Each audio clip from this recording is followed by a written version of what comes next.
Hi guys, welcome back. Today's video, we're not going to be modifying any cars. I'm actually going to be unmodifying the Skyline. I haven't said it in previous videos before, but this car is registered in New South Wales and I'm actually living in Victoria now. So I moved down here about a year ago, and I just had the car re-registered before I moved down here, and it's just about due for re-registration, and now New South Wales is closed. Obviously I can't take it back for a pink slip, so I thought, oh well, I'll register it in Victoria. I'm living in regional Victoria.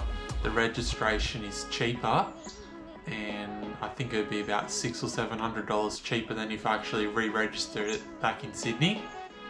So I took it to get a roadworthy to register it as a new vehicle here in Victoria, and I got done for a lot of things. As you can see, pretty much the note section is completely full on this. So I'll just read you out what they picked me up on. So the shift knob didn't have the H pattern on it, so I've gone and ordered another shift knob. The license plate lights on the back, looks like the bulbs are just wiggled out a bit. I had a look at those yesterday. So some of the things I've already gone over yesterday. The tyres protruding past the fenders. So I'd say it's really marginal. Yesterday I did roll and pull the fender a bit more. The back I don't think is so much of an issue. I'd say it's like just on the edge there. So I got this rubber weather stripping. I'm gonna have a go at just putting that over the arches,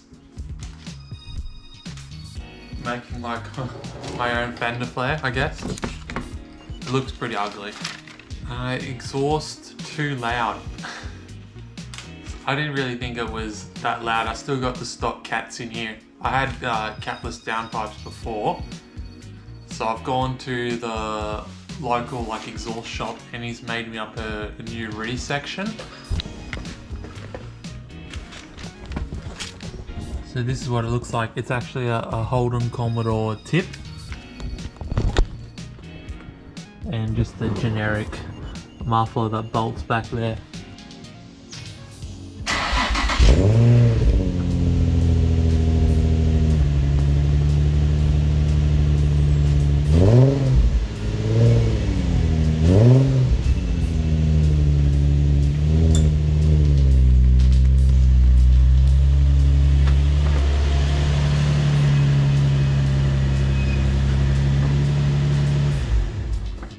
Side skirts, so apparently they were too low, even though they were just bolted on the bottom of the car anyway. So yesterday, while I had the car up, I've just unscrewed those, like the carbon fiber skirts I have, and both of the front lower control arm shock pushers needed replacing. So yesterday I actually replaced them, but they've sagged a little bit, but the rubber's not torn or anything, so there's a bit, maybe a little bit over the top. So I've replaced them with some Super Pro poly bushings. And then also the steering rack, apparently there was movement in it. So I've also done the bushes on that, which was a pain because you have to remove the whole steering rack out of the car and press them out. And I didn't see any issue with them at all. Like, it looks exactly like a steering rack original bush. This was the other one. This one looked completely fine. I didn't really see any issues with it, but that's what they said, so fix that. The headlight trim covers. So I've got to remove this carbon trim on the headlight because apparently it's obstructing the light from the headlight. It's easy enough. And the window tint, it's too dark, so I have to peel off all of the window tint that I've paid to put on there just to pass, and then pay again to put it back on. And the last one was the weirdest one. Apparently the fuel filler neck inside the rear arch needs to have some plastic guard over it that I don't have. That I've never had on the car since I've owned it, so I'm gonna have to make up something out of aluminium to cover that. So yeah, today I'm just gonna continue unmodifying my car so I can pass roadworthy. It says on here I've only got 7 days to take it back, which would be on Tuesday. But I don't know if I'll have it ready by then, so depends on Australia Post and how soon I can get my shift knob.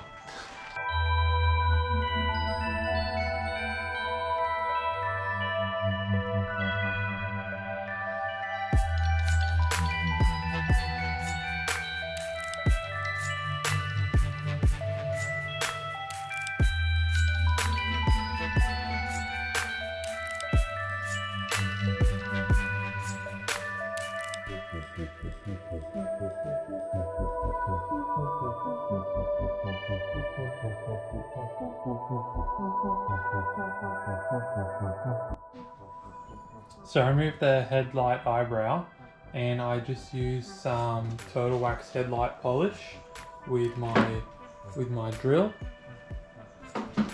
This one came up alright. There's a bit of a staining where the headlight was sitting. This one I used a different adhesive and it's gone into the actual plastic itself and discolored it. So now I'm going to pull the car outside and get the heat gun and start removing this tint. So I watched this video on YouTube on how to remove window tint and I just tried it on the other side and it worked perfect. So I thought I'd just show you. By the way, this tint is only like 3 years old, so it's still quite new. So you just get a razor blade onto the corner.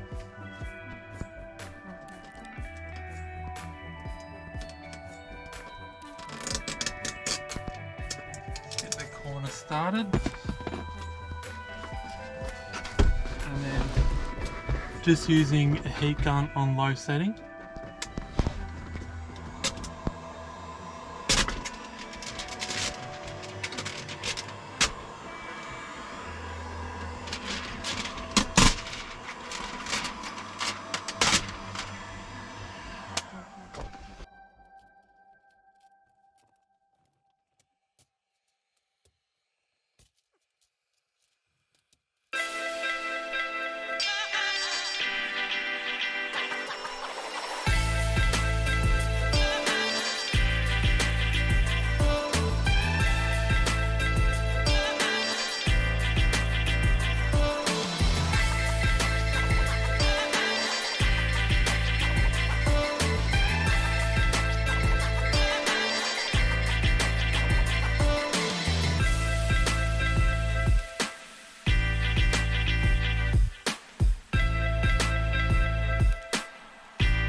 So inside here, apparently there's a plastic panel that mounts on here, probably like a fender liner, and it's missing on mine.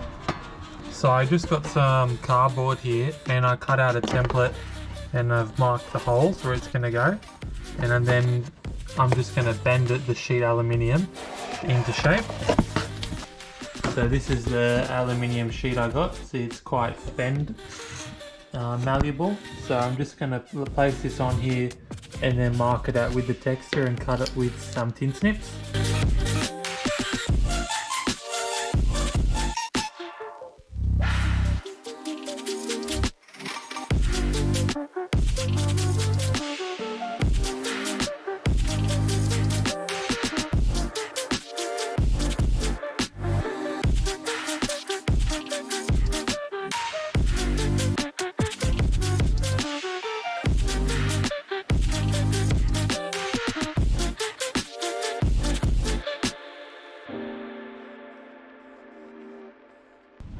Alright, so that's the shield mounted in there, and I've got clearance between the wheels, and you can't see the filler neck anymore. Alright guys, back. It's another day. I mentioned I changed the steering rack bushings last time, but it didn't actually alleviate the movement in the rack. So after some more investigation, I looked at the inner tie rods. So I've just removed one of the inner tie rods, and you can see how loose the joint is. And I've got a new one here, and this one doesn't move at all. It's quite tight. And I also went and ordered the outer tie rod ends at the same time. I was struggling to find some for a G35 or V35 Skyline, and I ordered some 350Z ones. These tie rods are slightly longer, but the tie rod ends and the thread is all the same, so you just need to screw the end on a bit further. And this is much cheaper as well than buying the one that was mentioned on Supercheap Auto's website. They wanted $200 for a Skyline one, or a 350Z one, which is slightly longer, was $40. And the outer tie rod end was $45.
Welcome back guys, it's another day. I took the car to the mechanic and they finally passed everything on the list. So I then went and got it registered, so it was all good. A bit of a disappointing experience. Probably next time I'm going to take it to a different mechanic that's a bit more lenient, because it did cost me about $1,500 altogether just to get the roadworthy done and pass.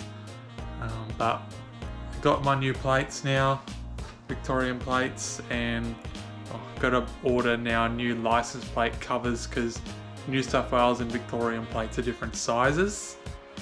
So that's another expense, but I'm happy finally got it all done, and next year when I renew it, I'll start to recoup some of the money I've had to spend. Like, comment, subscribe guys, and I'll see you in the next video.